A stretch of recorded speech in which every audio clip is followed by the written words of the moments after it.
Hello there, friends. Yesterday, the Union Council of Ministers, which met with the Prime Minister, Mr. Narendra Modi, in the chair, approved a comprehensive capacity building program for the civil servants. And this program is called Mission Karmayogi, the National Program for Civil Services Capacity Building.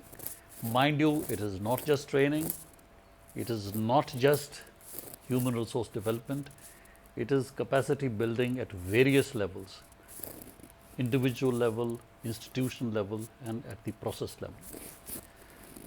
Now, this mission Karmayogi is going to be supported by what is called I Got Karmayogi, an integrated government online platform. But what is the broader picture? That is something which we need to understand before we get into the nitty and gritty of it. The mission Karmayogi means that it is the objective of this program, this process, and a process which is a government-wide process cutting across ministries, departments, parastatal organizations of Government of India, and eventually it is going to permeate into all the state governments as well. It is comprehensive and embracing all the civil servants. So therefore, it is not, as some people would like to restrict, something of a reform in the training and development of the Indian Administrative Service, the Indian Police Service, or the other central services. It applies across the board to all the civil servants, right from Group D to the IAS at the highest levels. So therefore, Mission Karmayogi, first point which we need to underscore and understand, it applies to all the civil servants and all the public servants in public service. And why do we call it Karmayogi? For that, we need to understand what a Karmayogi is. In fact, the entire essence of Bhagavad Gita is that every individual should try and be a Karmayogi.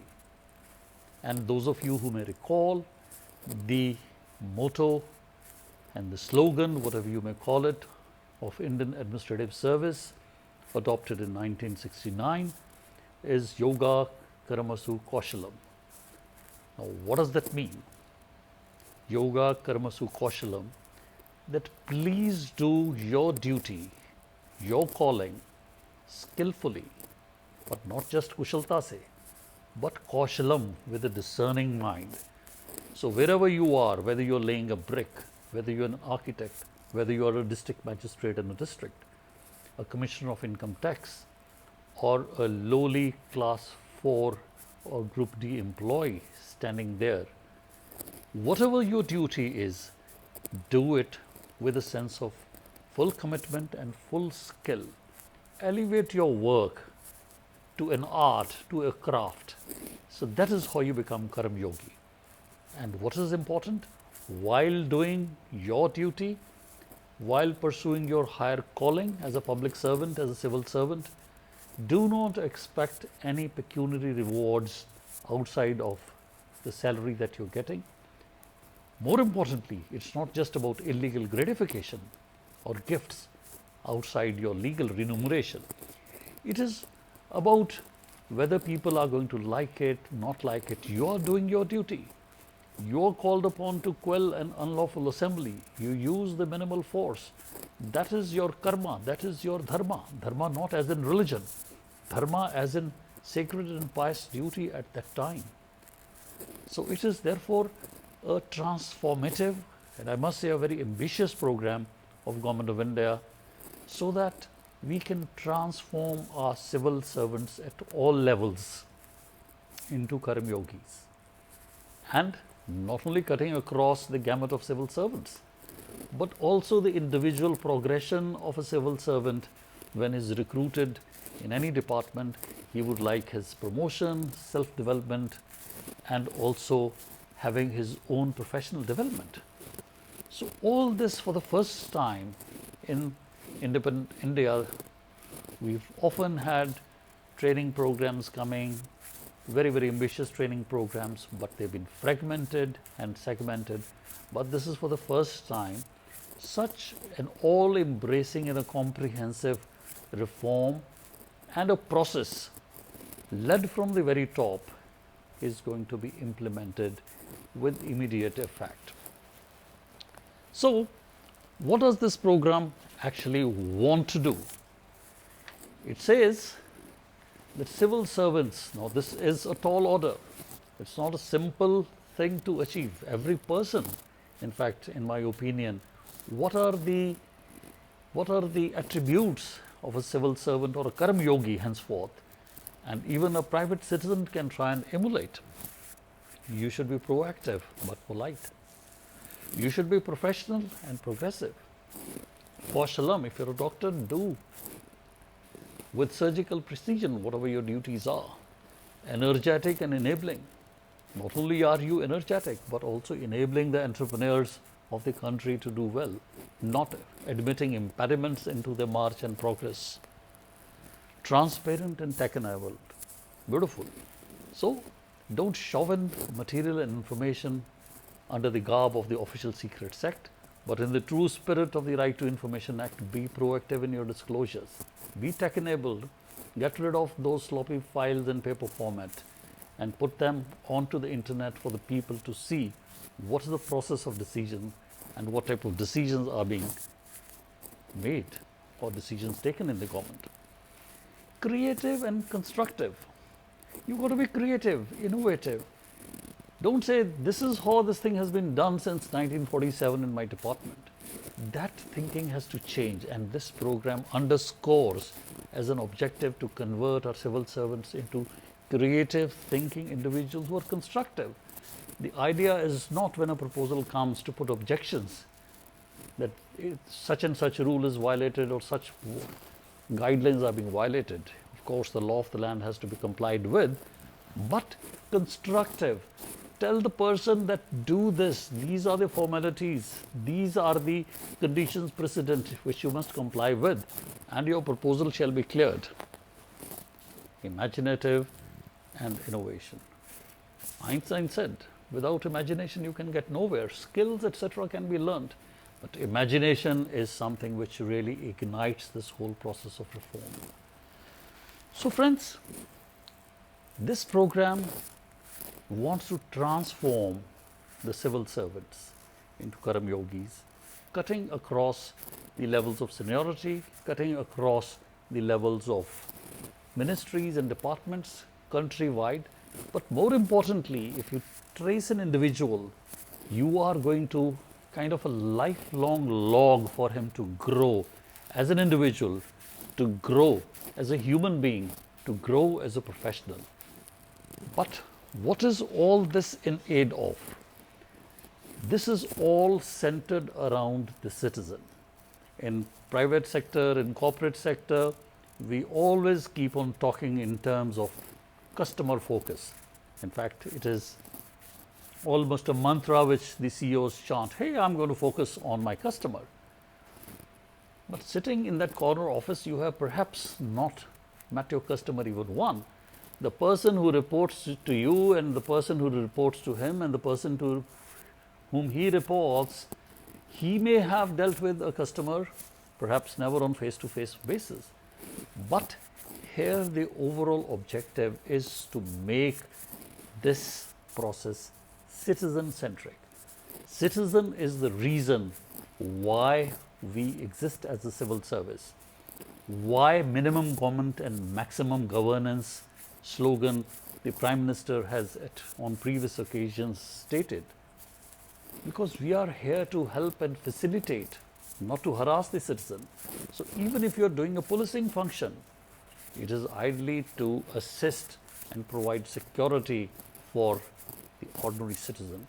So this whole process of Karmayogis would be doing their duty and doing their dharma and following their karma with a discerning mind, with maximum skill.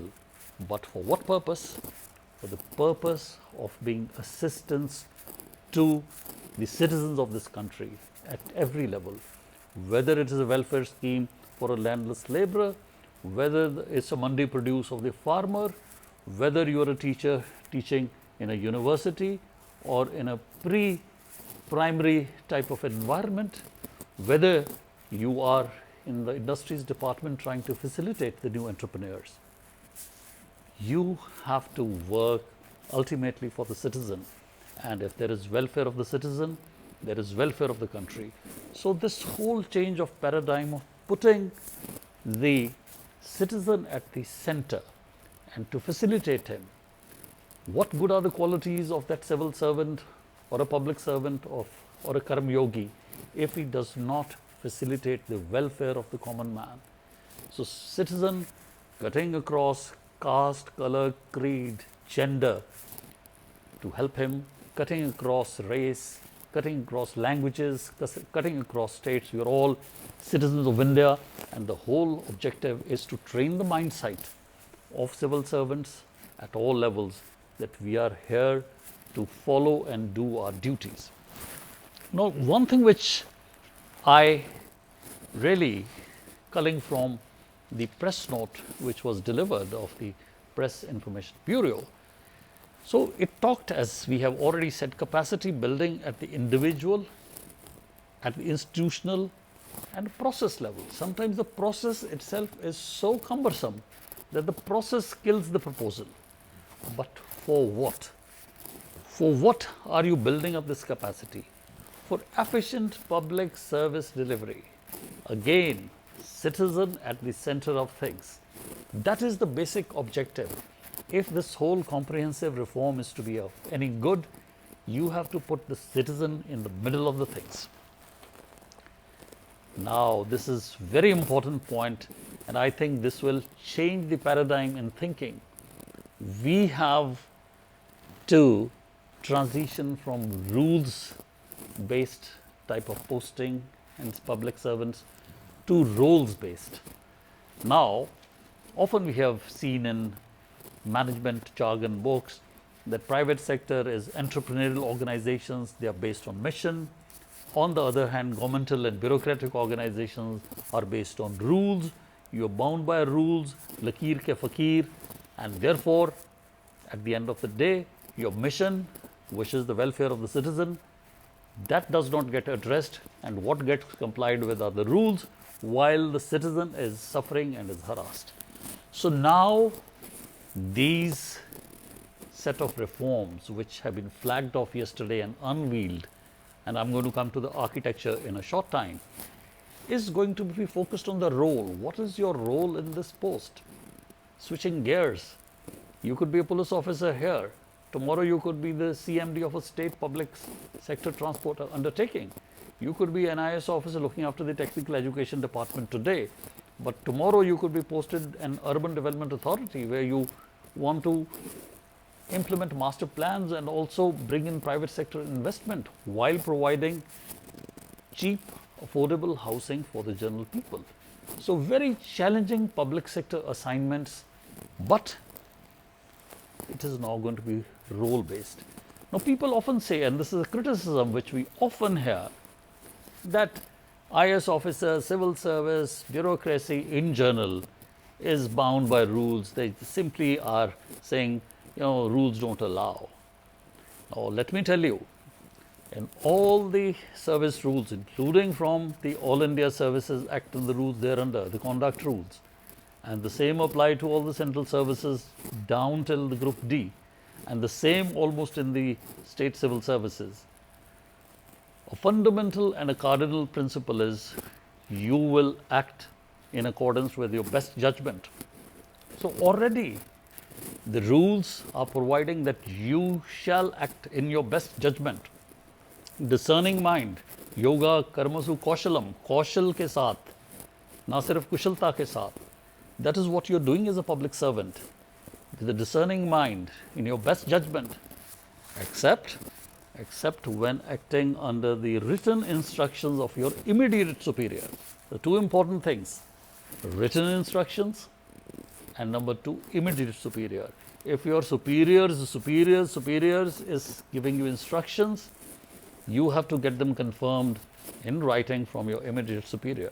There are of course exceptions in case of calamities and disasters where telephonic instructions have to be complied with, but they say they have to be got confirmed as soon as possible in writing.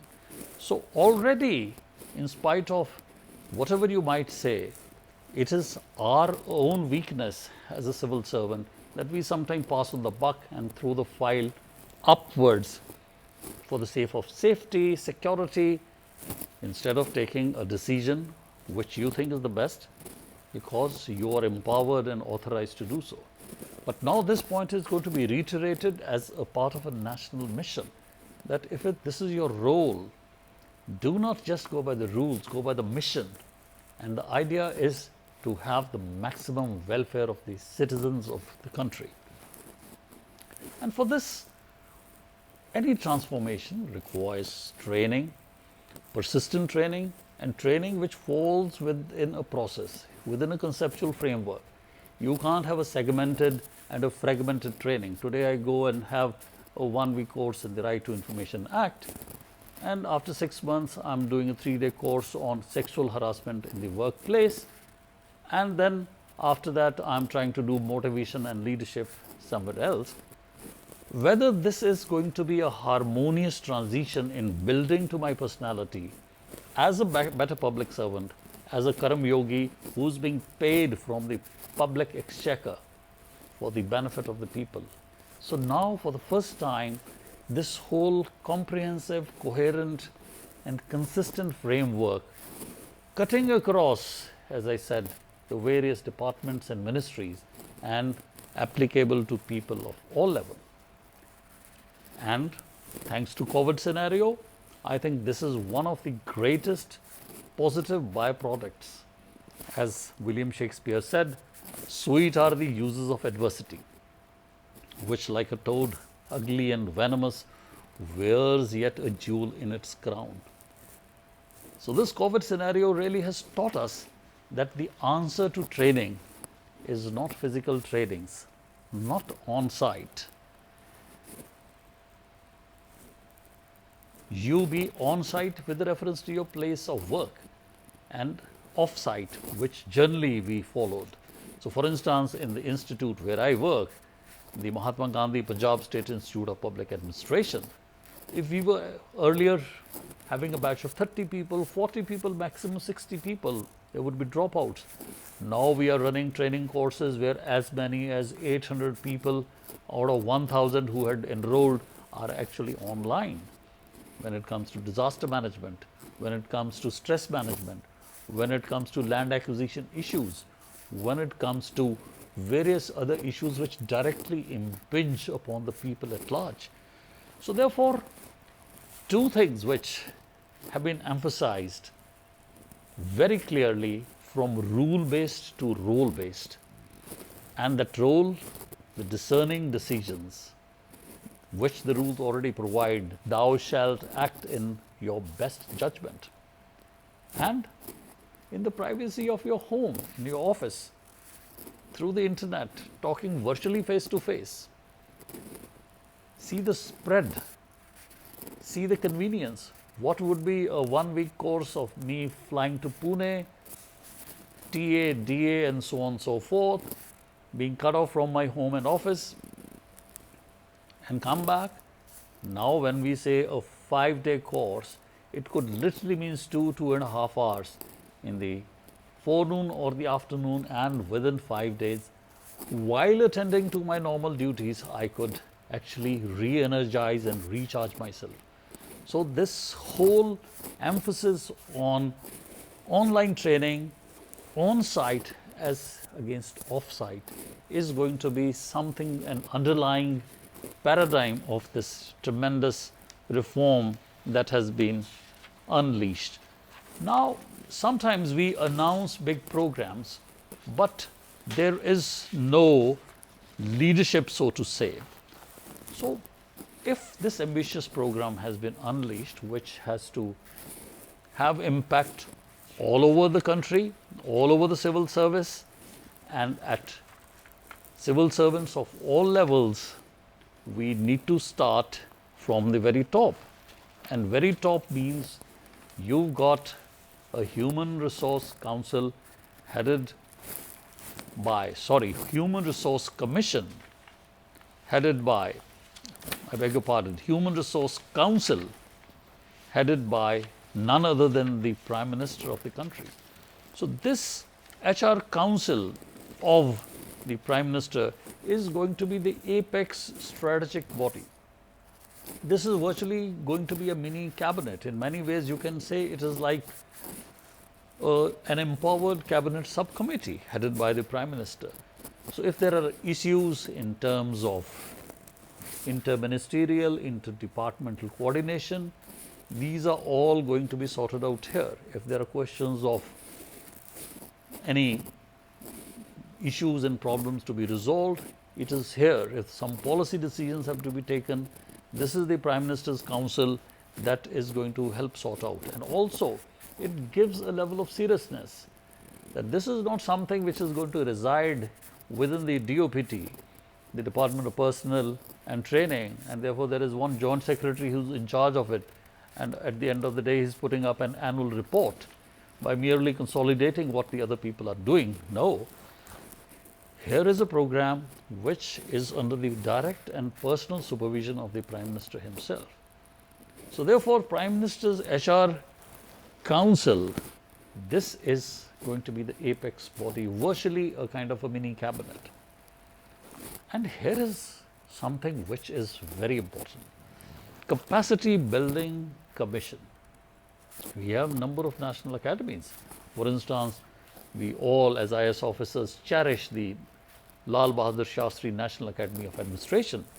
Various other All India services and central services come for the foundation course at the beginning, together for 4 months to have the basic skills as a civil servant in Group A.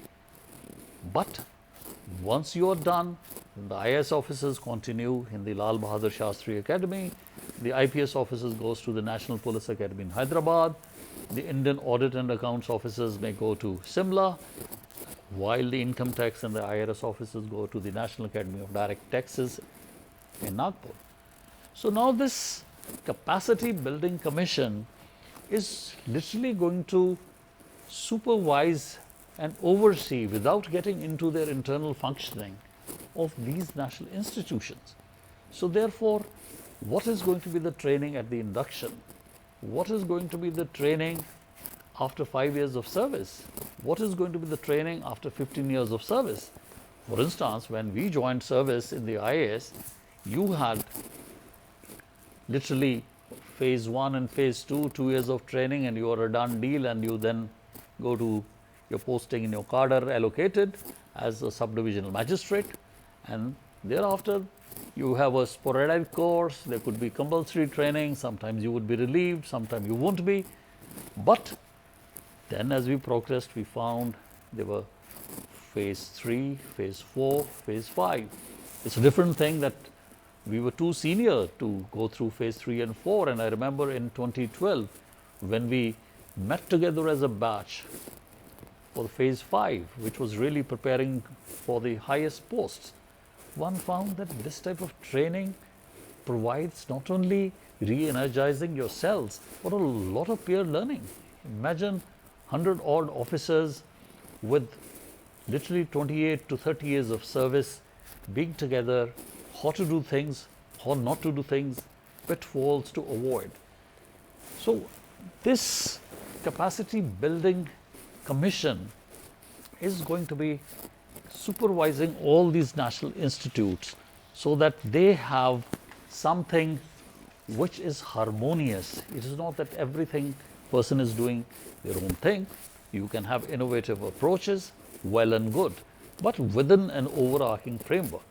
And those of you who would have been going through the new education policy 2020 would have realized that we have a similar body like HECU, Higher Education Commission of India, HECI.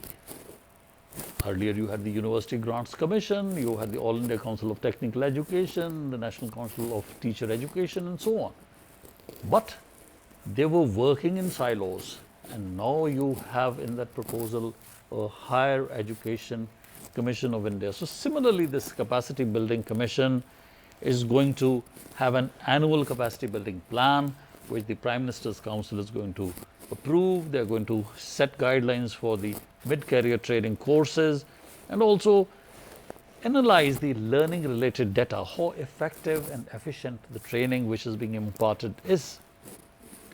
And I'm sure this would also be imparting to the public servants not only progressive training for the top position, but also finally their post-retirement, how they can actually give back to the society in purely voluntary capacity, apart from dealing with other fiscal and pensionary issues. So that is also something which is sometimes neglected in the training, and I am sure this would come up very strongly in the agenda of the commission. But all this remains on paper, gives you a beacon light, but who is actually going to do the thing? Now, this is the beauty of this proposal. I think the core and the kernel and the crux of this is the special purpose vehicle, which is going to be a Section 8 company under the Companies Act. I mean, we are familiar with the Section 25 company under the old Companies Act, not for profit company. It is going to be 100% government owned, but and board of directors participating from the various entities who are part of there. And this is going to be the online organization, a lean, mean, efficient organization, which is going to have online courses for every requirement at all levels. They are going to not only have the content, the pedagogy, what is to be taught, how it is to be taught, the manner in which has to be taught, at what level, what is the level of the trainees that we need to address to.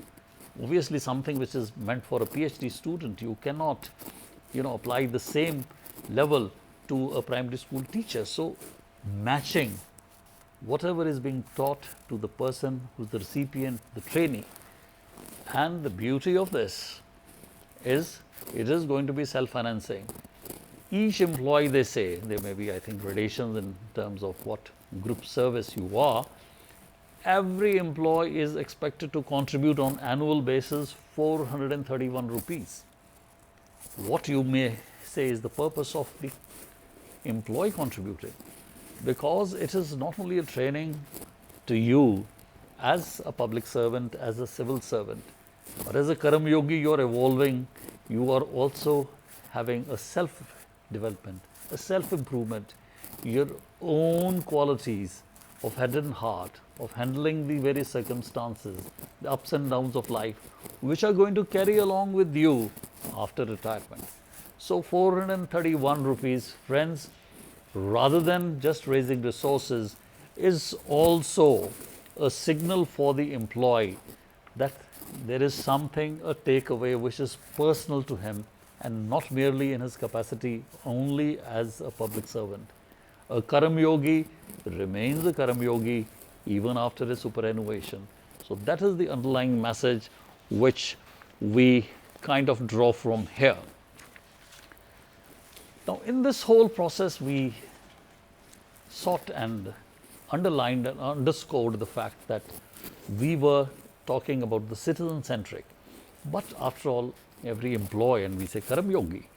So, this program conceptualizes the march not only along the Maslow's hierarchy of needs, but something beyond that. So, that is the beauty of this program of Karmayogi mission, that it really takes, in accordance with our ancient scriptures, into a mission much beyond the self-actualization. So, firstly, at the cutting edge level is professional delivery. You are a Patwari in a revenue department, how best to enter a Jamabandi? You are a police constable, what are your duties? Professional growth. Everyone wants promotions, and when you do so, are you willing to shoulder those higher responsibilities? Professional growth, you're not just doing things yourself, nor you're supervising people. You are actually in a managerial position. What is management? Art of getting things done from others, managing men. So, professional growth, coming to the level of a manager. Personal growth, the qualities of head and heart that you imbibe, you absorb, it is going to facilitate that training from morphing you, developing you from mere managers to leaders. Leaders whom not only your employee, your followers follow. That is what personal growth, transforming you from managerial position to a leadership position. And then of course is esteem and recognition. We do things because what we do is recognized, we get esteemed. Why would a Padma Shri or a Padma Bhushan given to a civil servant or a Prime Minister's award given on the Civil Services Day mean so much? Because it is a matter of prestige, of esteem, of recognition. Something much more than just a pecuniary reward. Getting a 1 month's bonus may be important for a workman in a public sector undertaking, but for a senior civil servant, it is esteem and recognition. That's very important. And then of course, self-actualization, you really find what your mission in life is. We often have training courses and people talking about discovering yourself. And quest for discovery is to find your dharma, to find your sacred calling, not just your occupation, profession, service, but what is your ultimate purpose for being in this planet? What your legacy would be, not what you are named by, but what people will recall you by, something beyond your labels. So friends, this is something very important which has come. Citizen is going to be at the focus of it, and citizen is going to expect high competence in service, just as you expect when you check into an airline counter. You want to be checked in quickly. And citizen feedback, what the citizen is saying. It doesn't go to the recycle bin. If there are some positive or negative feedbacks, you utilize them to improve the system. In fact, if you see, some of the corporate gurus have said that your most dissatisfied customer is actually the one who is the most valuable source of feedback. What's wrong with your process? Delivery based on roles, very clear as to what your role is, and not to be bound and shackled in the chains of rickety rules, driven by mission. And capacity at the cutting edge. Cutting edge means the edge at which the public servants, the Karmayogis, the civil servants are interacting with the citizen, and integrated and seamless delivery. You go to a Seva Kendra in Punjab, you've applied for a caste certificate. What is happening at the back end is government business, but the person comes there and takes back his certificate, or in all probability it would be emailed to you. So therefore, integrated and seamless rather than you literally going from pillar to post. And of course, being respectful and sensitive to the citizen. That is very important, because the dignity of the individual is also a part of the preamble of the country. So while you're doing this, you are not doing any ihsan on the citizen. It is your duty. It is your sacred duty. As a Karmayogi, that is what you are meant for. And you treat the citizen of this Indian Republic with respect. So friends, this is something which the central government has unveiled. This is by far, at least I have been in the Indian administrative service for over 36 years now, and we've seen various reform processes pushed at, initiated at various levels, but in terms of the scope and ambit, it is by far the most far-reaching and comprehensive reform. Why? A, it cuts across all government departments. It cuts across all seniorities. It focuses on the public servant in his progression. What are his expectations? And above all, the citizen of the country is at the center. and technology, professionalism in terms of the Section 8 company, not for profit company, owned 100% by Government of India, that is going to facilitate it. So friends, I wanted to talk to you on this immediately as the material was available in the public domain, and if some more perspectives come and if there are questions, I would be glad to answer them. Till then, stay tuned, and I'll always be welcoming your feedback in terms of comments. And if these videos and little talks are of any value to you, please do not hesitate to share or subscribe, and especially share with young people and young officers and young officials whom you think are going to find some value in this. So till we meet again, bye for now. Jai Hind.